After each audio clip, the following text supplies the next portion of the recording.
The Type 64 at Tier 6 is an absolute monster. I'm going to show you a heck of a game that I just played last night on a mountain pass, and this tank is just very powerful, guys. If you have some spare cash lying around, I would highly suggest that you get the Type 64 because the DPM on this thing at Tier 6 is a beast. So we're on Mountain Pass. Mountain Pass is one of those really unbalanced maps that has really good spotting locations from the northwest spawn, but from the southeast spawn you don't have the equivalent, and Wargaming refuses to fix this imbalance, I'll call it.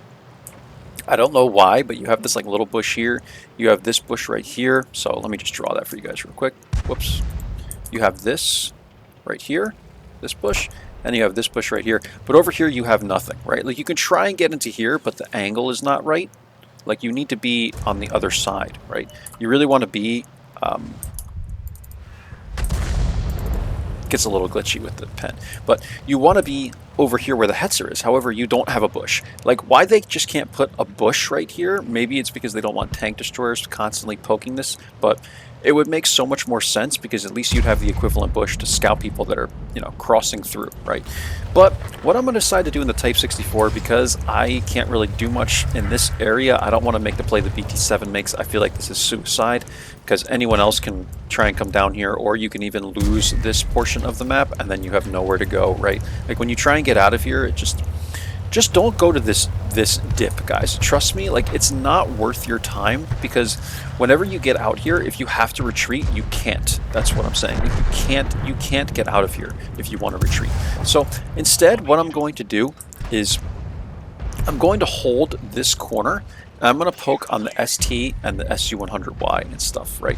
We get some spotting damage from Artie there, and I'm going to brawl. That's what I'm going to do in the Type 64, because you can hold this corner based on the way this team is playing. Now, this was... I usually post my videos way ahead of time, but I've been really going crazy with videos now, so you might not see this for a few weeks, but this was Father's Day night when I got home from work, so maybe some, you know, slightly inebriated casual players on. Now, how the HT spotted me just before there and got that shot into me, I do not know. I really don't know, because I would think, like, yes, I'm only about, what, 150 meters out, maybe 120, 130, but I would think that going solid bush here, like there's a bush here, there's a tree, like I would think that shooting through all this, I wouldn't be lit, and we were solid tree, or whatever you want to call it, right? You know, we were far enough back that the tree was not see-through, which means that you're not losing your camo value when you shoot, basically. Actually, I believe it's that you lose your camo value, but you don't lose the camo value of the tree itself, which maybe in this case is not very high. Most bushes are like 30 to 50%, but this is all like very crazy game mechanic stuff, guys. But anyway, I decided to poke way back this time, and now I'm putting the tree, I'm making sure that the tree is solid and the bush on top of that. So this is getting me a lot of camo value, and now, you know, this is, my camo is not breaking enough where the HT can spot me. So try to explain this good enough for you guys, like how concealment works, but it's very challenging to try and describe to you guys in this situation. But you're welcome to like Google how concealment works in this game and camo and all that. It's it can be very challenging to understand. But we're able to clean up the SU-100Y. I'm going to poke this bush on him again because he's on the move, and the SU-100Y is not a very accurate tank. So I decided to clean him up there, and we ripped apart the HT, right? We hit him like 5 or 6 times.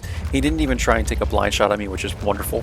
And now we're at 1100 damage and 200 spotting. And the Panzer is here. Now, I'm pretty certain that I'm not going to be spotted here because I didn't fire, and I kept this bush in front of me, which would mean that my camo value should be like 70-80% in this area, right? This guy should not be spotting me, and even then, there's like another tree here. Like, there's just a lot of foliage here that you don't realize you can use to your advantage. You can, right? So Matilda's here. I'm gonna go like this, shoot the Matilda, but then the HT comes out of nowhere. Like, this guy just like spawns in these corners. I don't know what's going on here, but he just appears here like right as I'm going after the Matilda.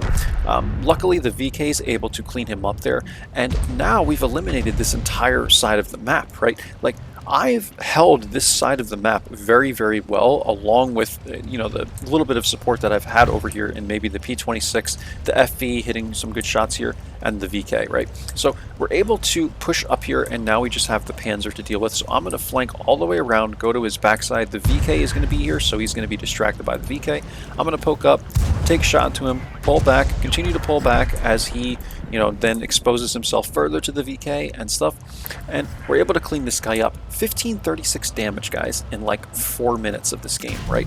309 spotting, and then the M10 appears here. I don't know what this guy's doing. I'm going to try and kind of get away from him here, but I can't quite get away from him. He just spawns in this bush. Like, people are just appearing out of nowhere in this game, but he decides that this is a good play, I guess. He doesn't even want to try and go behind the rock or anything.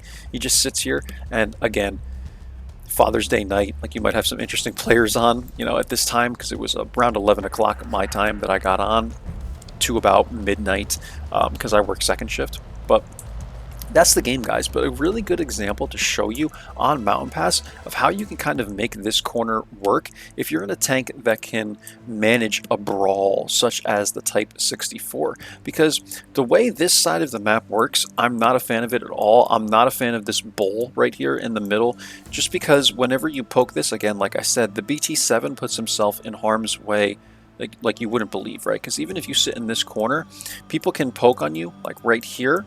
If no one is going to contest them here, they can do whatever they want, right? But you're just not safe here, I'm telling you. Like, and if people try and come around them, especially at higher tier games when people understand the maps, if they get into these little pockets right here by the bridge and stuff like that, they'll just shoot you all day long, man. Like, this bowl is not worth it. It's really not.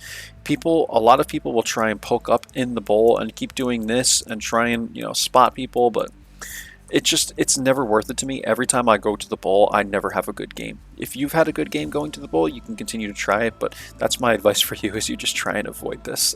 Really, it's just not great, man. Luckily, we won the north as well. We kind of stomped this team, but if you are pushing this south side, you have to be really careful, man, because it's very easy to defend the south on this map from this spawn. Not so easy from this spawn, because the way you round this corner, it's not nearly as far. But from this spawn, like, you see how far it is. You're going almost through the entire length of the map, right? Like, you're going from H square, just about, maybe G square, we can argue, to all the way to like the C square. Like, it's so far, and people right here have shots on you like that whole way. And you can sit by this rock. You have light tanks that might sit in these areas right here on the map. So to visualize this for you guys, the light tanks will sit right here, right? The light tanks will sit like in here and spot you. And then there's a tank destroyer spot right here. And then there's another rock like right here behind this rock formation that all these people have shots on you going this way. So it's really risky, man, to try and push this. So just be careful if you're ever in that situation. That's all for Mountain Pass, guys. If you have any questions on this map, feel free to let me know. I'm not going to go into a crazy overview of this map, but I thought you would like to see kind of a different style of play from a light tank such as the Type 64, which is very powerful in these brawling types of situations. So 1661 damage, 309 assist. This was a second class game. It was a very, very quick game, so kind of tough to get much more out of it, right? 3 kills, again, 1661 damage. We're top by damage, top by experience, even top by kills. We tied with the VK, and their team just wasn't that great, man. Their heavy tank was their HT. He was the best player on their team. They had 4 people do 0 damage, and this happens, man, all the time. You hear me say it every video, guys. This happens. The games are just not balanced, and it's the way World of Tanks is. Like, 80% of the matches are just never, they're not even close, right? And yeah, not much spotting out of this one, guys. It's just, Mountain Pass is not one of those maps that a light tank is not needed on Mountain Pass until the end of the game. So I would urge you to try and conserve your HP, depending on what tank you're in and all. Again, if you want to try Brawling, go for it. But in my eyes, like, Mountain Pass, just, you don't need spots until the end of the game, where you need to conserve your HP and spot like the tank destroyer hills and stuff like that as your team is pushing in. Other than that, this is a corridor map, a brawling map, and light tanks are not needed until the end. Trust me on that. Just conserve your HP. If you're in a passive scout especially, conserve your HP. That's all for this one, guys. I hope you enjoyed. I hope you learned something. If you did and you enjoy the content, do subscribe. It would really help me out. Just like, comment, share the video, guys. It helps it get recommended more, and I will see you guys for the next video. Take care, and bye-bye.